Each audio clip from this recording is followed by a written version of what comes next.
Hi, I'm Greg Palumbo, Exhibits Manager at Ah-Tah-Thi-Ki Museum, and today I'd like to show you some treasures from our vault. Today we're going to talk about piece medals.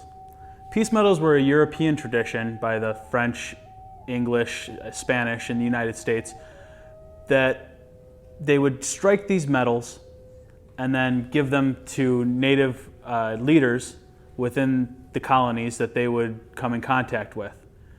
Piece medals generally have struck on the front, the obverse, the face of the current president or leader, depending on the nation that was striking them. And then on the reverse, they have the saying, peace and friendship, with clasped hands and peace pipes and tomahawks crossed above the hands. One hand being that of a soldier with military accoutrements, the other being bare, representing the Native Americans. These medals were struck in three sizes: large, medium, and small. Those ranges, large, medium, and small, would differ slightly in the actual millimeters of the striking. The original striking, and the reason that these look so different, the original striking would be in silver. The restrikes after that would be in copper.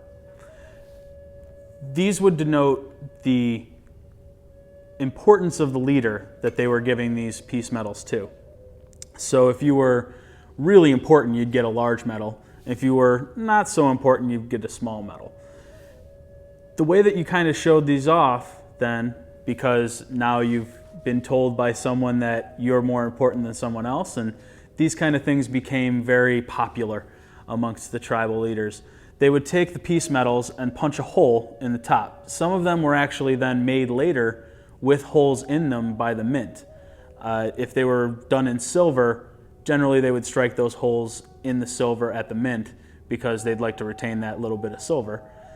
And the copper ones were generally punched by the leaders themselves. You can see this one here, the Zachary Taylor medal, has the hole already punched. They would then wear that as a pendant. We see that in a lot of the Cutler and Curtis paintings that we have in the collection of leaders actually wearing those in the prints. That says to us that this was something that was happening almost immediately.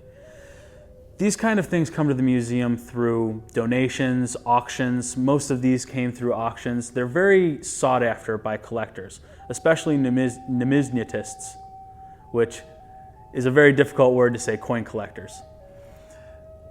Coin collectors find these extremely rare because 500 or 600 would be struck really just for the leaders of the Seminole tribe, as well as other nations within the United States. That means there are very few left. And because they were silver, a lot of these things would be melted down and used for other things, pounded into other silver ornaments and the like. So it's very rare to find some of these.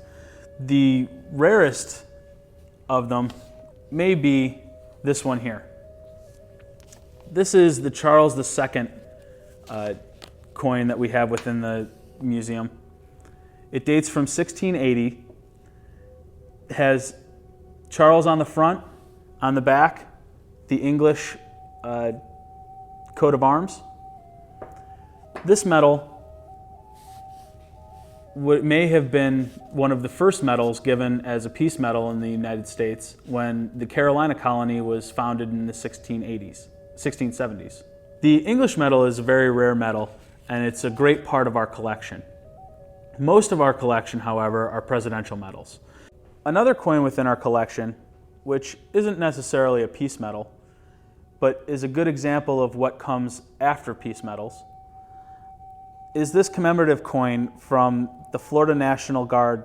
The Florida Army National Guard cast this coin for the Seminole Battalion with the inscription of their motto, "We will never surrender." You can see here the Seminole head in the middle of the coin, the motto, and the battalion. On the reverse, we see that this coin was given for Operation Enduring Freedom to the 2nd Battalion. These coins would have been used like the original coins, the original piece medals. They would be given out to the soldiers, and those soldiers would use them as they saw fit, whether they wanted to keep them as their own commemorative piece or trade them while they were in the field, that sort of thing. They're really used to kind of grease the wheels when it comes to negotiations. The same way that these piece medals were used to grease the wheels when it came to negotiations with tribal leaders. Currently on exhibit is our Tools of War exhibit. This exhibit shows a lot of military accoutrements from the Seminole Wars. Things like guns, swords, and a complete timeline of the Seminole Wars. Also in that exhibit is a piece medal from Millard Fillmore, possibly one of the more important pieces in our collection. This piece is very rare in that it's a silver casting, meaning it's one of the first castings of this medal. And on the reverse, it breaks from the tradition of peace and friendship with the clasped hands. Instead, it shows a full-scale, head-to-toe Indian as well as a civilian, in civilian farmer's clothes with the native leader in a feathered headdress. Below them, a plow and wheat, signifying that this was really more of a relationship between civilians within the United States and an economic boon for both sides. This is very rare in the piece medal, within piece medals, and is a great piece that you should come and check out in our Tools of War exhibit. For more information on piece medals and on our Tools of War exhibit, log on to our website at Ah-Tah-Thi-Ki.com. There you'll also be able to find our Facebook page and our blog, where you'll be able to learn in-depth information on the Tools of War exhibit. Thank you for joining us on Treasures from the Vault.